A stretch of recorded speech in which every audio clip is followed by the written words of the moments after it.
Okay, in this video, we're talking about how to interpret a histogram. We're not going to worry about making them in 7th grade, but we're just going to worry about answering questions by looking at them.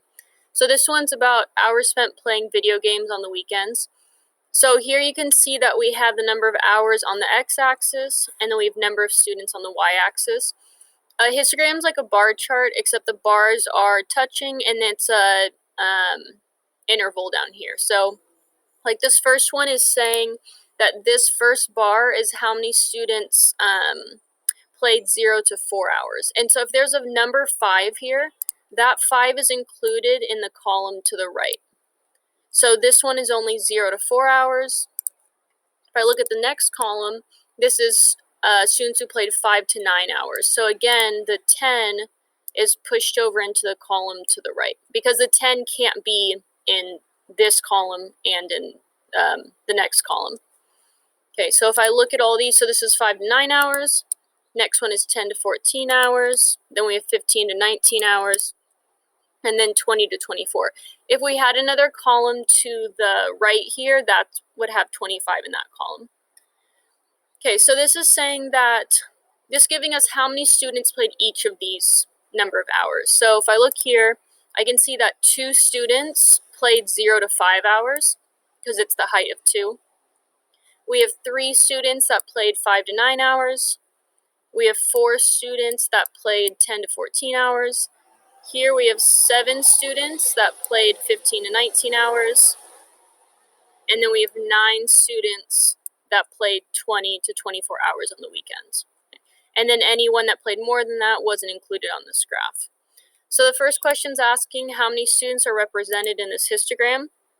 So for that, I'm just going to add up all the numbers here, because this is saying that there's 9 students in this interval, 7 in this one, 4, 3, and 2. So if I add all those up, I'm going to get that 25 students are represented in this histogram. So they interviewed 25 students to see how much they played on the weekends. All right, number 2, how many students play more than 15 hours of video games on the weekends? Well, if I'm looking at the chart here, that means I'm looking at this line here. So I'm seeing how many students are in this section here that played more than 15. So I'm going to add up the 9 and the 7. So that means that there's 16 students that, there's 16 students that played more than 15 hours. All right, number 3. How many students play more than 5 hours but less than 15 hours of video games on the weekend? Okay, so we're looking at more than 5 hours, so that's here, but less than 15, so that's going to be here. So I'm looking at the students in this section right here. Okay, so it looks like I have 3 students plus 4 students, which means that there's 7 students who play between 5 and 15 hours. Okay, last question. What percent of students play less than 5 hours of video games on the weekends? Okay, so this one's asking for percent. Oops. Okay, sorry. So let's see. So first, let's find out how many students played less than 5 hours. So that's going to be this number right here.